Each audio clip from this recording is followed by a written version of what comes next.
Hey man, how's it going? Oh, not too bad. I have a little baby bunny living in my backyard. It is the damn cutest thing I've ever seen in my life, and I've seen a lot of cute stuff. And oh my God, it was so cute. Yeah, we saw photos of it. I saw Any it's case, yeah, it's still out there. It's living in the wood pile now, or at least it goes there when I yeah, go outside, and it goes giant thing, and it runs right.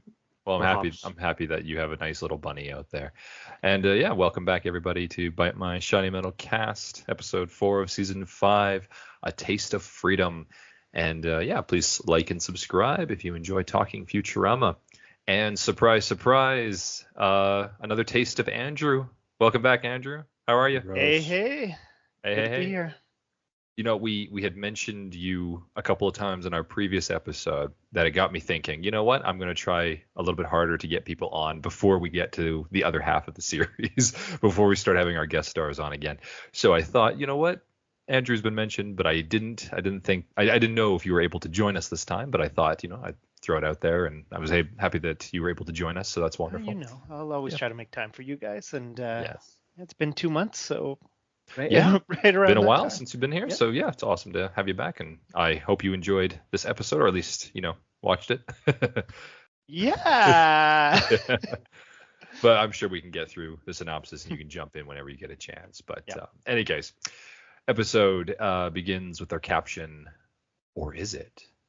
Which finally they did this 5 years, and they finally do a caption like this for the episode.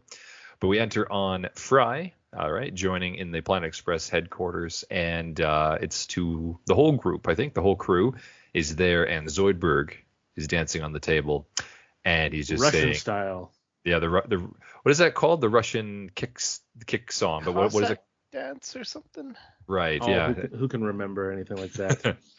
But he's basically just saying freedom, freedom, freedom, oi, freedom, freedom, freedom, oi, over and over again. To which Fry, decides to join in because what else is he gonna do? He doesn't know what the future is, despite living there for a while now. But he jumps in, and it turns out it's because today, at this time in the period of time for 1,000 years in the future, is something known as Freedom Day, and we don't exactly know why Freedom Day exists per se, but it happens to be a day, which Fry is later told by the group, that is there for people to do whatever they want and damn with the consequences. Don't have to worry about any kind of consequences. Now, I'm guessing this is related more so to just like, you don't have to go to work, you don't have to do this. I'm not sure about like killing people. It doesn't get that dark, It's not but it kind of reminded me urge, of the but Purge. Yeah. yeah, Just when the we Purge we came can out. I say mean, that it Bender is a breaks many people's bones. That is true. He yeah, does yeah. trip Hermes, and Hermes has to be okay with it because he's like, oh, it's Freedom Day. So, any case, it's fun. It's a fun little. It's nice actually. It's kind of this nice idea. It kind of goes a little far, but it's one of those things where in the future we've had to do this. Now they all enjoy the benefits of Freedom Day, right? Which is they can slack off, they can do things, they can have nude hot tub times or whatever. And Zoidberg explains that this is one of his favorite things about Earth, right? Because on his planet, which I believe is called Decapod 10, if I'm not mistaken.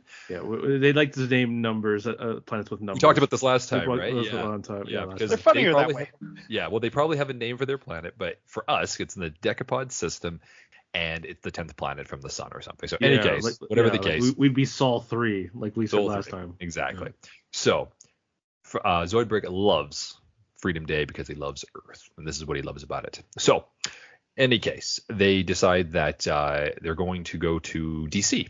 Okay. Now, in DC, of course, we get this. I was going to say, Andrew, I think one of the last times you were here with us, right? We had gone there beforehand because you had made mention of the Clinton Monument or something, right? Yes. So it's kind of funny. They bring back the Clinton Monument, which is just, a little bit larger Slightly than, bigger. slightly bigger than the Washington Monument. And what does it say at the beginning there, Mitchell? Do you remember it says like Washington, D.C., it's now been renamed after like a warthog or something. It's some random little caption. They just Didn't happen to. even pay attention to that. This is the first time I've heard about it. So, redictated to Washington, the Sweat Hog, Sweat Hog. 2475. There we go, 2475, like So 600 years prior. 450 Or years. 525 No, years or whatever. from now. 450 sorry, years from sure. now, it's gonna be renamed Sweat Hog. It's going to be named after the Sweat Hog. They've changed the reason why they call it Washington D.C. Something like this. So, any case, Washington, D.C., obviously, because in the Futurama universe, Earth has become one nation for the sake of argument, but this nation is clearly dominated by the United States. Everything is United States. Everything is English. Everything is like all this kind of stuff. French is no longer a thing. All this stuff. Bonjour. So the head thing, right? The head power of all this is firmly situated in D.C. because that's where the president of Earth lives. And of course, who's our president of Earth nowadays, Andrew? Tricky Dick Nixon. That's Richard right. Nixon. That's right. Richard Nixon, and specifically Richard Nixon's head, right? So, It said no body, so I can go again. right. Right. Didn't we all argue about this the first time we saw Nixon? Because there was a president of the United States, not the president of Earth. Therefore, he must have run beforehand. But whatever. I'm not getting into that again. That'd be crazy. So, in any case, with this in DC, we get a nice parade, which is actually another thing. I'm not sure. This is in the Comedy Central run, Mitchell? Or is this later in the Fox run at the end? This is still Fox. This is Fox. Or, sorry, your questions. Go ahead. The question, well, Parade Day. Is that in the Comedy Central? I think that's in the Comedy Central one, and I love that one because I think it would go with today. There's too many causes, there's too many issues to celebrate or be against. Let's just make one day that day where you can celebrate, protest, or whatever. Everything in one day. Or anything. Okay. Let's do that. Let's make it June 1st. Boom. There we go. Everyone's happy now. I saved the world. For you, Andrew, if you hadn't seen this episode in the future, or if you don't recall that this was in the future of the episode of the series, they have like everything is turned into Parade Day, right? Which is just the continuity of it. But in this episode, we clearly see a parade celebrating that of, Freedom Day, right? With, kind of like a Mardi Gras, Independence Day thing, whatever. And we have yet another tally to throw into Zap Brannigan's, this is what they should have done in the Zap Brannigan gets canceled episode of the Hulu run. But I digress. But yes, it's Ghost in the Machines. It's I think next season's episode 6. Yeah. Or season 6, sorry. Season 6. Season 6, right. So we have Nixon arrive, right? And he gives a nice speech about how, Earth has a lot of freedom and all this stuff. I do like his speech kind of as ironic in a way. He's like, yes, what does he say? You're free to like cheat on your taxes, but then you just have to spend a weekend with the paid monster. See you April 16th, folks. So he's like, yeah, you can do or what was it? You can choose whichever hand you can your have sex your monitoring chip. Yeah, sex monitoring chip implanted in, so they're forced to get it, but you can choose which hand. It's like I like these empty gestures. Yeah, exactly. And of course, let's not forget how much in the Futurama universe commercialism and corporatism have taken over. So everything is just, Charleston Chew and all these things with the fireworks. And that's just basically what the world has become. And it's sad that that's almost true.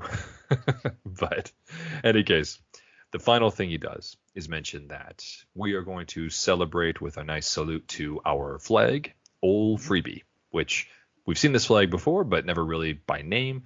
It's basically the American flag, but instead of the 50 stars, it's the Earth. Yeah, so, but not just any part. It's the North America, South America part of the Earth. That's true. Yeah, I think if we were to come up with like a modern one, we'd do like the world map one where it shows the entire world.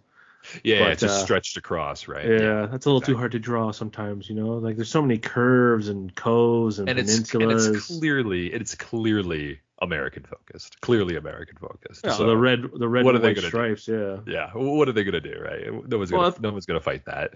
So as he's doing the speech, everybody is, very happy about it, and they play the songs and all the music and all this stuff. Everybody's feeling patriotic. Even Zoidberg, who of course I recall, or not recall, as I will remind everybody, is not actually from Earth. He's from Decapod 10, but he feels like he is part of the planet. He feels like he's part of the people, and he's so happy to be part of Earth that he, as Zoidberg tends to do, wants to eat it. So during the speech, Nixon turns back, and it's revealed that Zoidberg, out of pure happiness of being part of Earth, has eaten the flag. Right, as his patriotic duty, and because it is Freedom Day, he's allowed to do it by the Earth Constitution. Also constitutions, right? American. But they have this whole thing, and Zoidberg eats the flag in front of everyone attending. Now, Zoidberg gives us this hearty, like, you know, like, I did it because I'm proud to be here. I love all of you. I think you're all great. All these things. Nobody thinks that. Nixon declares him a traitor and gets people to like attack him. And so Zoidberg rushes away. And or should I say scuttles. He scuttles away as lobster people tend to do. So he runs away and he gets to what are those called? Embassies. And of course he makes it to his embassy. And the Decapodian embassy or whatever, he jumps in and they take him in and they're like, okay, don't worry. We're here to protect you or whatever. You don't have to worry about it. Now, would you like some marshmallows with your cocoa? No, Mitchell. It's, do you want a cocoa? And then he freaks out that they don't have marshmallows. They ran out of them later. They ran out. They had never had any. Oh, That's what he complains about. He's like, it's horrible. They have no marshmallows. The rats eat my feet.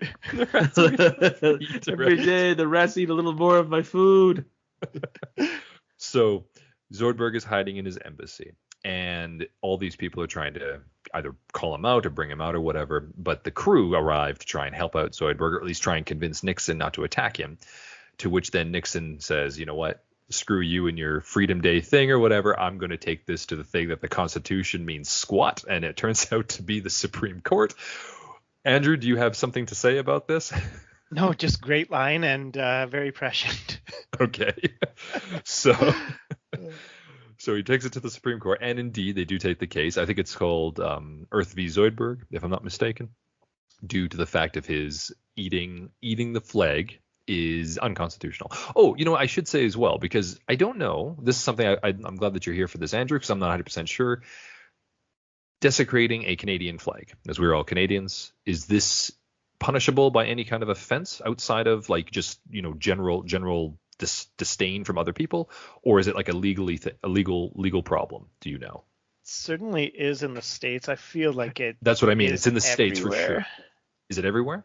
I feel like here it wasn't considered that for a long time, but I'm not 100% sure. It is not. It's actually it is protected under the Charter of Rights and Freedoms.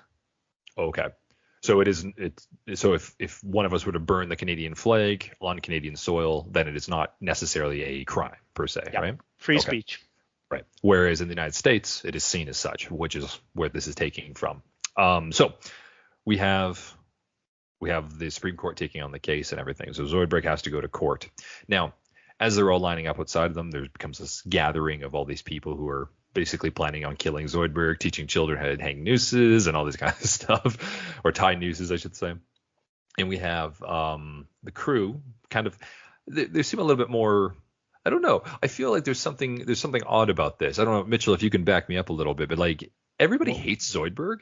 Yeah. Don't you think some of them would have said like, oh, finally, or something? Especially Hermes, because Hermes has chronically hated Zoidberg for a long time. Hermes, Leela, like, and Bender does say, Bender says that.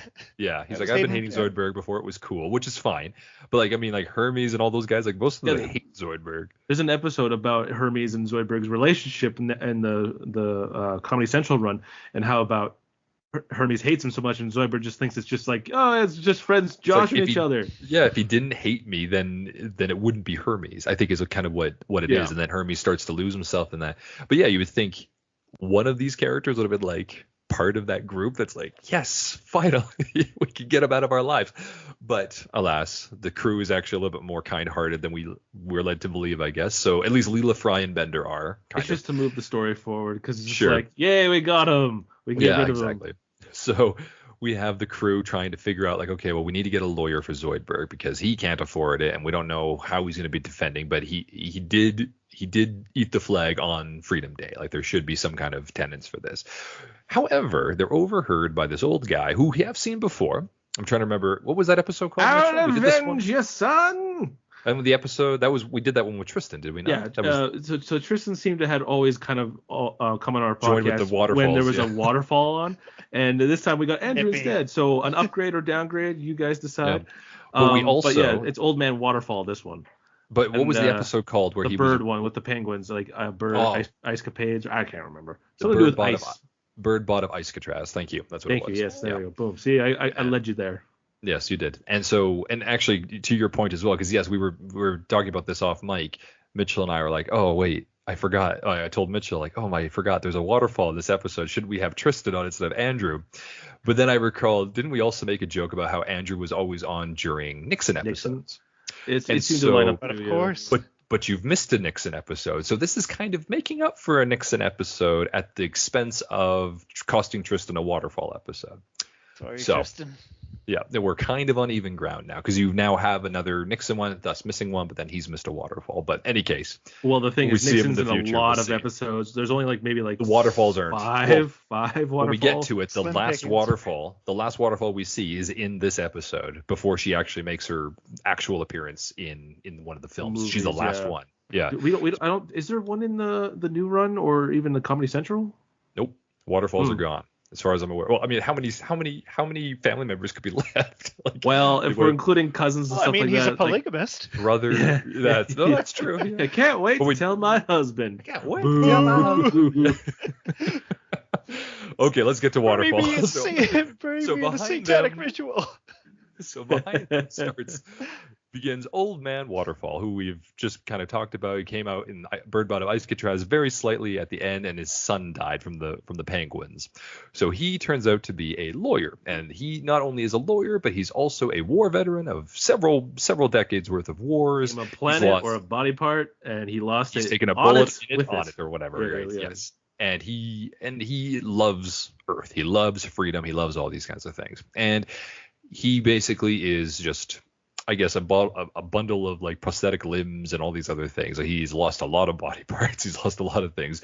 But he's also he uses that freedom and he takes advantage of it. And I think that's what he's been fighting for, which we've kind of alluded to with the polygamy and Satanism and all these things. So in any case, Old Man Waterfall says, listen, I know what your friend did or whatever, and I'm going to take his case because although I don't condone what he did, I'll die to, protect the and right to the that death he his right to say it. Bingo. A nice who's that? Voltaire, isn't it? Yeah, it's attributed to Voltaire, but it was actually one of his biographers, Elizabeth Hall. Oh, interesting. There you go.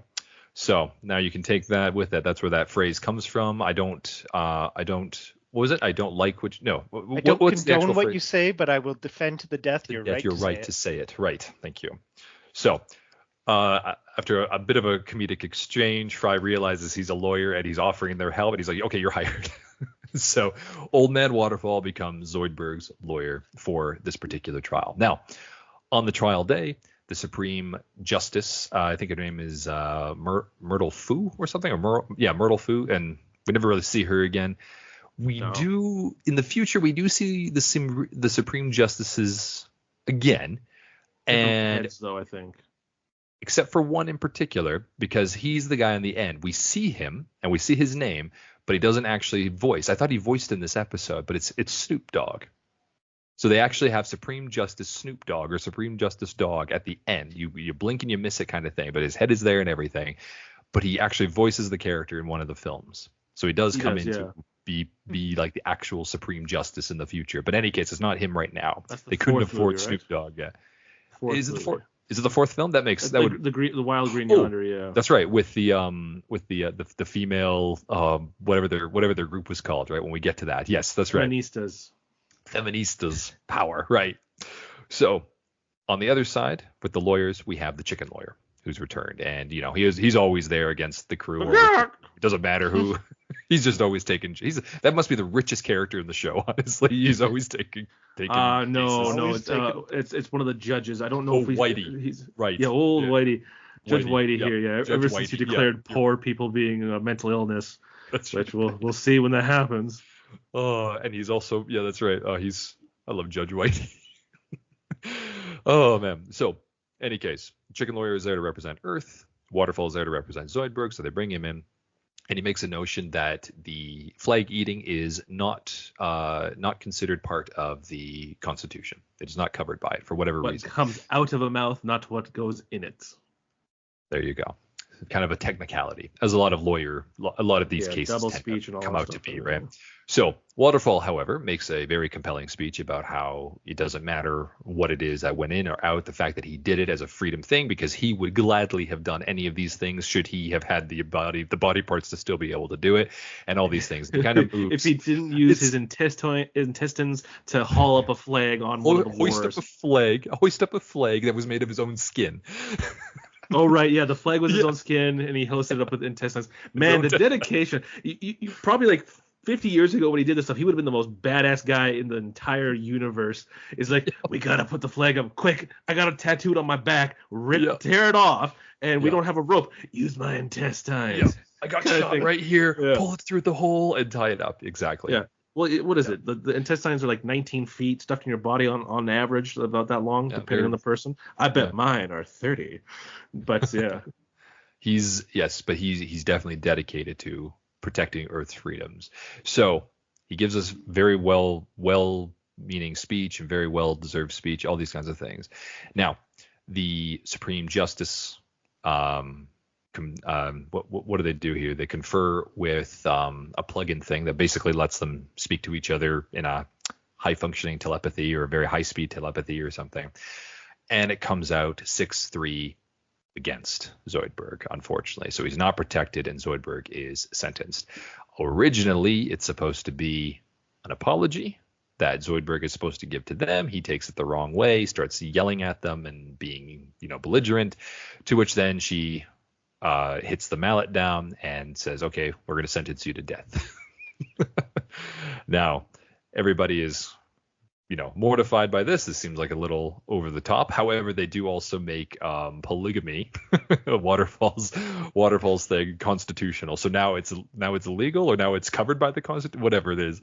And allowed, I don't know. Yeah, and now it allows him to, practice this kind of thing, which he's excited enough to tell his husband. So it turns out that Waterfall is also bisexual or gay or whatever it is. Like, I guess bisexual, because he has several. We know kids. He has 7 wives too. Yeah, that's right. So you guys can have wives too. He has a whole bunch of these things. He's just one of those. Yeah.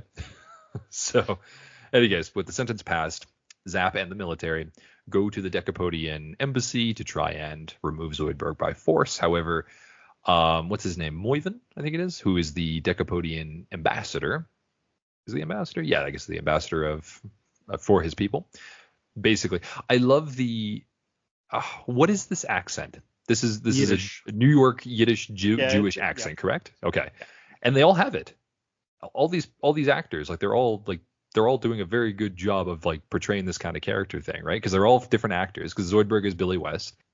All these accents are just very, very, I mean, even if they're not spot on, they work very well for that species. And it's even funnier later when he makes a reasoning for why his army can't be there anymore. But anyways, they're going to try and take him by force. And of course, Moivin, the ambassador, states that if they do so, this will be an act of war, to which Zap kind of provokes him and says, what are you going to do? We're here, you have nothing. So Moivin's okay, well, then we're just going to invade Earth. And so he and Zoidberg call upon the Decapodian army. Now this military, and they fly in. They're basically on these spaceships that look like lobsters, crabs, they have claws and everything. Horseshoe crabs, man. Yeah, horseshoe crabs, yeah, but with claws. There you go. With lobster claws. Right, these long claws, a nice, whatever. Like a Zoidberg race, species thing. And they fly in and they just start ripping things apart, destroying things, all this stuff. Now, criticizing the monuments. That's right. There you go. Yeah, they clip off the Clinton monument. No, Bill. Oh, that's a good visual gag. I like that one. So, in any case, on the Nimbus, right, with Zap and Kif, and they have the dupe head ship, or like the fleet ship. Right. Of course, because they're the head of the military, right? Or at least Zap is. So he's okay, we're going to have to do this. We need the defense codes, all this stuff. Kif brings it in, does something to open it up. And he's we cannot let these defense codes fall into the wrong hands because there could be a double agent. This is the second time that Zap has been tricked by somebody in a fake mustache or a beard. And it turns out to be a Decapodian spy, takes the defenses, and Earth is defenseless, completely useless. What does he trick him with his name, though? What's his name? Human. Human. And he says, that's a name I can trust. Yeah. do like that. Yeah. Well, I love it because it also sounds so. The first time that this happened was in War is the H Word, and Leela pretends to be a man, and she almost gives away her name, but she says Leela Lemon Man. Like everybody's going to man. So yeah. So anyway, Earth has no defenses. The Decapodians have all the cards. They have all the power. They basically strip the Nimbus of its power, cut it in half, and they take over. Zoidberg and all the Decapodians are on there. Basically, put the rest of. I mean, it's led to believe that it's Earth. I'm guessing because. New York. Yeah. But it's like, but they're not in New York, right? They're in DC. Oh, okay. We'll just say DC then. Well, we only ever see DC. So Washington D.C. is basically enslaved, and they have to build up this thing with mud and everything. And Leela's like, "What are you doing, Zoidberg? Like, I thought you'd liked freedom. Why are you doing this to us?" He's like, in order for you to understand what freedom means, you have to have it taken away. Now, I wanted to open this up to you guys. I feel for that because I understand that kind of concept because I've seen things. I've been to places where that is actually true. You feel this kind of thing. Do you guys think that's a fair argument, or do you think there's something against that? Like, Andrew, what do you think in this situation particularly? Well, I mean, you never want to oppress people, but of course there's something to be said. Like, you look at how much Zoidberg loves this holiday and loves Earth, loves that freedom. Loves the freedom of it, right? And there's very much something to be said. Like, when you've experienced the opposite, when you've suffered and had to work through it, work to get that freedom, 100%. Like, it means more to you. It tastes so much better, doesn't it? Yeah. Absolutely. Mitchell, do you? Now whether or not we should be subjecting everyone to slavery. Till it's lost. Is that Sarah McLachlan? Sorry, one more time, Andrew. No, and we shouldn't be subjecting everyone to slavery. And the song you're thinking of, Mitchell, is "Don't Know What You Got Till It's Gone." Till it's gone. Yeah, it's not Sarah McLachlan. And it's definitely not Sarah McLachlan. I'm very bad with names and brands. It's like, and words. It's a hair metal band. Cinderella. What about you, Mitchell? What do you think about this particular situation then? Do you agree with Zoidberg's actions, or do you think this is...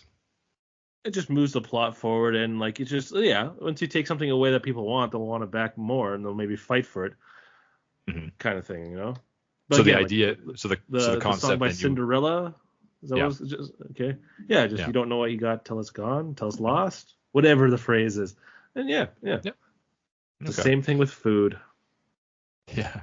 Well, it's true though. I mean, if you are in a place where you travel to and then you're living there or whatever, then suddenly you have this one thing that you've always had it. You kind of take it for granted, right? And then once it's gone and you can't get it back, you're like, oh man, I like something so simple as tap water, for example, drinking tap water. Once you don't have that anymore, it's a very strange situation. You are like indebted to bottled water, and you have to find it, and you can't just wake up and be like, oh, I'm gonna have some water. No, you have to make sure you have bottled water all the time. So that's just like one of those things. But I agree with Zoidberg. I personally agree with Zoidberg in the situation and that concept. But yes, enslaving humanity might be a tad far to kind of prove the idea of freedom, but you make the case. So in any case, he's having at least the citizens of DC so far, the people of DC, are building some kind of thing. Now, with that, later that night, Leela states that like we have to fight back. There's no more of this. We're like exhausted. We can't let them just control us like this. We have to fight for our freedom. And of course, it turns out to be Fry, who comes from 1,000 years prior, and he says, well, listen, like you have all these like laser weapons and computerized weapons, but we used to kill each other with other things, so we could probably find something else. And they go to this museum, which hasn't been guarded off yet or anything by the Decapodians, so they find a heat-seeking missile that they can then use, and it will blow up whatever it is that they're going to do. So now the next day, it's found out that the mud structure that everybody was building as a slave turns out to be something called the Mobile Oppression Palace. Okay. Which they're all like globbing the like sand / mud on. That's right. They were throwing mud like a sand castle. Exactly. They were building a giant sand castle, and the machinery that turns out to be like crab legs and giant claws just kind of came from somewhere else. I guess I don't think they built that. But in any case, Moivin states, and this is why I say this is kind of a funny joke to this, especially for the accent. And he says, like, as we all know, invading a planet is very expensive. So this will allow us to run all of Earth, like control all of Earth, and we don't need to have our fighters here anymore, our military here anymore. So he releases his military to go back to Decapod 10. So there's no more air support or anything. They just have this one giant mud crab palace thing, right? The mobile oppression unit or mobile oppression palace. And as he says this, he wants to go and attack Earth, destroy all these things and have a fun montage. I think this is on a 3D rig, Mitchell, if I'm not mistaken, when he's going through and he's destroying the castle. Yeah. For mechanical stuff like that, it's quite a bit easier. I was gonna mention earlier when Zap was in the ship and Hugh Man came to take it. There's a part where he's in a little Jetson, like from the Jetsons. Yeah, he's in a space little shuttle Jetson or whatever. ship. Yeah. And it's very awkward because it's they could have just had him shoot out. Instead he kind of very slowly, and then he does a 360 turn. It's all very uniform. It's not animated properly, I would say. It's very just kind of I can't remember exactly what the phrase is because it hasn't been yelled at me for a while. Sure. But basically, there's no eases on it. It just kind of just mechanically turns and mechanically goes. There's no love to it. I can't remember I only got yelled at a bit early in my career. Would they have done something like that for the scene because they wanted to make it obvious that Human? It could have been an acting. Literally taking off with the plans, right? Yeah. Could have been a direction point, but we already saw him leave with it, right? With the plans, and it could have just been a quick maybe 12 frames, which is about half a second of him just going out to in a capsule going to the other ship. It didn't have to be so obvious, but maybe because of what Zap was saying, they had to take time. So it could have been a direction thing where the director's that was too quick, let's just slow it down. And then at some point he's good enough kind of thing. Just Grading's okay with it. He gave us the thumbs up. Right. Let's just go with it. It's done. It's the last scene we have to worry about. Does his little sigh to see him as he sees him goes off or whatever. Right? Yeah. No, fair enough. So the Oppression Palace is wrecking everything, causing havoc, all this stuff, and you can see Zoidberg is starting to feel a little guilty. Maybe this wasn't the best idea, is to enslave all of humanity or all of Earth and to prove a point. But the last person to kind of make that kind of decision in his head is his lawyer, Old Man Waterfall, running in with old Freebie on the pole, right, the flag. So he declares I'll stand here with my freedom and with old Freebie, and there's nothing you can do. I still have my spirit. And of course the palace crushes him with a claw. With the claw. And we see his great granddaughter, I think it is, his great granddaughter. Yeah. What's her name? Something. Frida Waterfall. Thank you. Well done. I don't know who does the voice, but I think that's okay. But you remembered the name. That's great. Yeah, Frida Waterfall. Thank you. So Frida. She's a big plot in the fourth movie. You're right. It's hilarious. She's hilarious. She is hilarious. And she already has that what did she say? The Matter Syndrome patriarchy or whatever. Yeah, she's a misandrist. So yeah, she's wonderful. So in any case, she's oh my god, my great grandfather, all this stuff. Now, obviously he's dead there, and you guys already made a mention of this, of saying I want to be in a satanic ritual or whatever. Put my body in a satanic ritual. A satanic funeral. Right, and everybody boos him again. So, in any case, Zoidberg looks at Moivin and says he was my lawyer. There's a joke. I do his joke oh, you're welcome.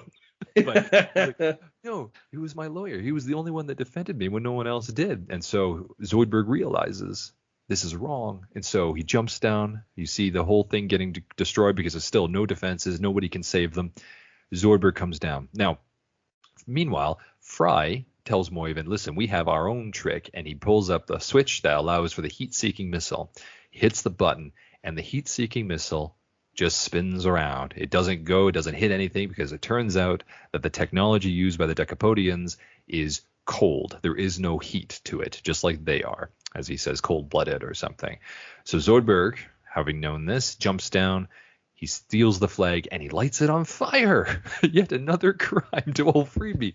But he declares, listen, people, I'm here to save you. I can do this. You just have to let me do this. He takes the burning flag, throws it at the palace like a javelin, and the heat from the fire attracts the missile, causing it to attack it and blow it up. Mobile Palace is destroyed. All of the Decapodian stuff is already gone because it was too expensive. Earth is essentially saved from the Decapods, and that's all thanks to Zoidberg. So later, Zoidberg. Yeah. So later we have Nixon congratulating Zoidberg and saying thank you for doing this, and you're one of us, all this stuff, and he gives Zoidberg his own full freebie, which he then says, no, you're allowed to eat this flag, like you've earned it, all this stuff. To which he has a taste of freedom, as it says.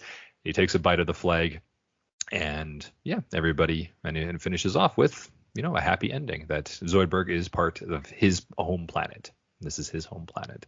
So that is a taste of freedom. And I know I've kind of rushed through the synopsis a little bit, but I wanted to get into the conversations for it because I think there's a lot of really good things in this episode, but they're all very like blink and you'll miss them type of things. It's just references to something that, even if I knew it, it's hard for me to remember everything. So hence why Andrew is also part of our group today. So Andrew, why don't we start with you? Your thoughts on this episode, anything that stands out to you before we get to like the main three things. Yeah.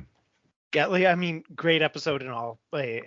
Especially right now, rewatching it, it's a very poignant moment. So good, isn't it? Yeah. Who loves freedom more than anyone who is had to suffer and fight for it? Like I said, who more than Zoidberg? But Zoidberg, and I love his montage of that, like at the very beginning, right? Yeah. So okay, there is part of me that says because apparently the Decapodians suffer. Like everybody agrees that their planet is horrible. So there's something about their society that's pretty bad. The whole embassy thinks so. But when Zoidberg's doing his like his montage about like his life, right? When I was a kid, my mom didn't want me to be a doctor or whatever. She's like, oh, you're gonna give up being a comedian, all this kind of stuff, and then it's like, oh, you want to vote for this person if you want a recession and all this stuff. And then she goes back about him being a comedian because he chooses to be a doctor. Anyways, I thought that was a little over exaggerated because there are people like that. There are parents like that, obviously, right? So anyways, sorry to interrupt you. Go ahead. No. All I'm saying is there's certainly something very poignant right now to be talking about like a refugee coming in, loving freedom more than anyone. Sure, he ate a flag, but is it that big a deal, man? Absolutely. Great episode. So many, as you said, just loaded with visual gags that just sent me over and over again. The fighting to cockeye, the Supreme Court statue outside with the Lady Justice is blindfolded and it's balanced with a bag of money. Right. Oh, I missed that the one. Boy Scout jokes. Right. Oh yeah, that's right. And your typical news has seven twists. Right. Yeah. Excellent episode. Absolutely. And the leader of the lawyer, I can't remember what is it? ACLU. ACLU, and he's like the one singing, like he's like kill Zoidberg. Death to Zoidberg. Death to Zoidberg. Don't mess with Earth. Kill Zoidberg, everyone. That's what it is. That was very good. And how about you, Mitchell? Your overall thoughts of this episode? Well, I always love it when they have a waterfall involved. So I looked it up, and it's not a regular voice actor for these things. It's a guy named Phil Hendry, who apparently had like a national syndicated radio network, and when he was hosting it, he had guests. All the guests were voiced by him, so he talked to himself mostly, kind of thing, right? And I think I've seen on a few things. He doesn't look familiar to me, but he voices all the waterfalls, all of them. So Old Man Waterfall, Frida Waterfall, and even in the movie he voices Frida Waterfall and Hutch Waterfall. Hutch, and I can't remember exactly what the first waterfall guy name is, but that was Hutch, wasn't it? Hutch Hutch was the first one. Right. Yeah, no, Hutch was the first one because isn't he the one that was with the lion? We taught a lion to eat tofu. That's Hutch, isn't it? Oh, okay. Maybe he didn't voice it. No, that was Free Waterfall Jr. His name was Free Waterfall Jr. Right, Free Waterfall. Oh, Hutch is Hutch a waterfall? Yeah, the one that could read because it was a sister. Yeah. That's the sister. Right, that's the sister. Nicholas. Right. Okay. Yeah. So Free Waterfall Senior. Senior was the penguin one. Penguins. Junior was the we taught a lion to eat tofu. Right. Shut up. And then Old Man Waterfall was the grandparent of those, and then Frida Waterfall. So. Right. Yeah. Right. He also did the spray paint of the. Hey, that was a spray painting. Earth sucks. Hey, this is the guy who desecrated our frig. Get him. That is a great joke. I love the irony of that joke. That was really good. There's, I also love when they're putting up the sign and it has like "Express Yourself, Freedom Day," and it says "I hate my job." Yeah, that guy. Yeah, that's pretty good. I had the very the same thing what I loved about the first episode. They all had that "you gotta do what you gotta do" kind of attitude about it. I kind of wish that came back. I wish that had come back in this episode just briefly. Somebody wrote "you gotta do what you gotta do." Too smart. A little too smart. And these guys are great writers, but that's a little too much. But I do like the mobile oppression palace when it's going through and wrecking things. Like it goes to like all these signs. This is like a 3D thing, right? Yeah, this is 3D right? The accordion, it crushes it like an accordion. I can't remember what it is. The non-squishable hats, the unsquishable accordions or something like this. And then unbreakable combs. Unbreakable combs. And it didn't work. So because it's a sign, it just tipped over the sign. It's like, ha-ha! And moved on kind of thing. I do like that joke kind of thing. And pretty good, of course, gag. The old man waterfall just having like, you see this hand? No, you don't. It's not like I lost my hand. Yeah. I do all his ridiculous, stories. Yeah. I would love to see like an actual kind of serious anime, like what war he was in and all the badass stuff he had to do, kind of thing. I don't think that they'd ever do that because would they ever do a waterfall episode again, kind of thing? No, I think Waterfall is strictly just the Comedy Central / movies, like the continuation of it, right? Because the movies were basically all of the plot points that they didn't get to do in the original series kind of wrapped up with that before they were brought back again, right? So that's why the Waterfalls finished off the series. I thought that was really good because the Waterfalls all are a nice little callback in the Fox run, right? Like there's a few of them, so it's just like, oh, another waterfall. Actually, if you're not paying attention, you don't really think about it until it comes up again. So. Oh wait, no. So we don't, because like with Senior, Waterfall Senior, we see old man go, "I'll avenge your son," and then we see him next, and then when he dies, we see Frida go, "My grandfather." Great grandfather, right? But we don't see that with Junior getting eaten by Lur. No. So we don't see. I don't think that was planned at the time. Yeah. Maybe not. Who knows? But and then we got nothing with the weird space creature that reserves all the DNA. We don't see anyone else going, "Oh yeah, no worries, I'll avenge Hutch." So yeah, you're right. So there probably just was that little nod to it. Mm-hmm. I think that's all it was for that. So yeah. But yeah, no, I agree with you guys. I thoroughly enjoyed this episode, and specifically, just because of the messaging of the episode is so good, especially nowadays. But it's also just it's just a good lesson. It's just it's a well written idea and concept and like a hypothetical side, right? Like how far do you have to go to prove a point of like how much freedom is valued? And for people who come from places that don't have this kind of freedom to do whatever they want, what does it mean to them? And this kind of thing. So I thought that's really good. That's why I really like this episode as well. But let's move on then to your MVP, your favorite joke, favorite scene. I mean, we've already kind of talked about a few of them, but Mitchell, why don't you go first then if you want to do your MVP? Zoidberg. I figured. And do you have a favorite joke then? Other than the ones you mentioned? Yeah. Every night the rats eat more of my food. He says foot. Does he say foot or food? I think he says foot. I flipped back. I re-listened like 3 times. I couldn't figure it out. No, I think he says foot because then he looks down and he like points down to his foot, if I'm not mistaken. He says foot. Like it's horrible. They have no marshmallows in their cocoa, and every day the rats eat more of my foot. Is I think what he says. Yeah. Oh. Either way, great. I mean, I think the foot is just a little bit more funnier. You know what? Not much worse. But I'm looking at the lip sync too. It doesn't end with a D or T sound. It goes like a closed lip mouth, and I'm like, it's also that doesn't make right? sense. So yeah, he has his little tendrils or whatever they're called. So like it's whatever. But the thing is, you still do like open mouth and with teeth for like duh and tuh and stuff like that, right? So I don't know. I'm pretty sure he says foot, but yeah, fair enough. Yeah. All right. If only there were transcripts. Oh yeah, I guess I could look that up, couldn't I? And then in the middle of it, I'll go Eureka! It was food. I don't know what I want anymore. It's foot. And how about you, Andrew? Do you have an MVP or a favorite scene, favorite joke?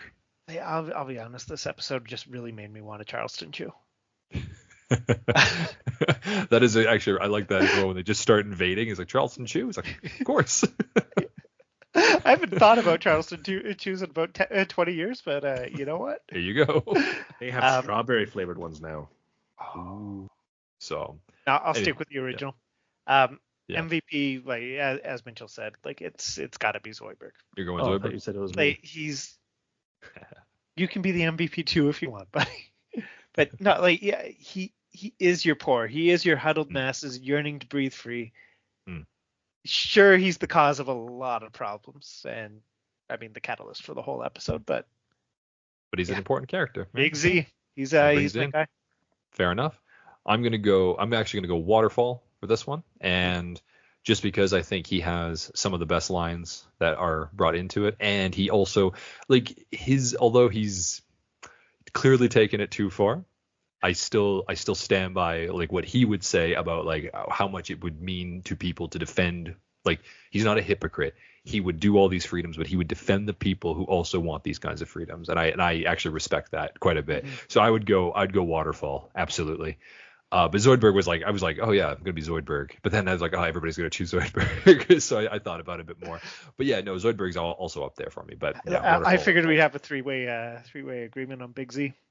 Yeah, almost. I was this close. I was like, no, I think Waterfall just takes it just slightly more for me. And yeah, my favorite scenes and jokes of this. I mean, like, you can't go wrong with, there's like the visual gags of the sharktapult or whatever in the museum of modern warfare or whatever it was, or ancient warfare. That was pretty funny. And then of course, yeah, some of the lines like Bender being that train or whatever, knocking people over, just says freedom. Like nothing matters. Yeah, no, I thought it was great. Really good episode. Fairly strong episode. What would you guys rank this episode then if we were to go like out of 10? How do you feel about it? I'd say like 7.5, 8. Yeah. 7.5. Yeah, I'd give it an 8. Like, it's not an episode I remembered from like my first time watching it or anything, but like coming back, so many good lines, so many good jokes. It's a really well written episode, and it is, and it really stands up. Yeah, it really stands up. I mean, there are definitely some dated things for sure, but it still. Yeah, absolutely still is up there. So awesome. Well, I guess that's where we'll end it there. And thank you so much again, Andrew, for joining us. Wonderful to have you in as a special guest star, right? Nobody knew you were coming. Even me. So even you. So yeah, thank you again. I hope to have you on again, either if not this season, then for one of the films, obviously. So hopefully we'll get you on for that. Absolutely. Happy to be here. Cool, man. Thanks, man. Have a good one. And Mitchell, as always, have a good one. Thank you for joining me. And we'll see all of you guys next time for episode 5 of season 5, Kif Gets Knocked Up a Notch. All right. So take it easy and have a good one, man. Yeah, we'll see you later. Toodaloo. Toodaloo.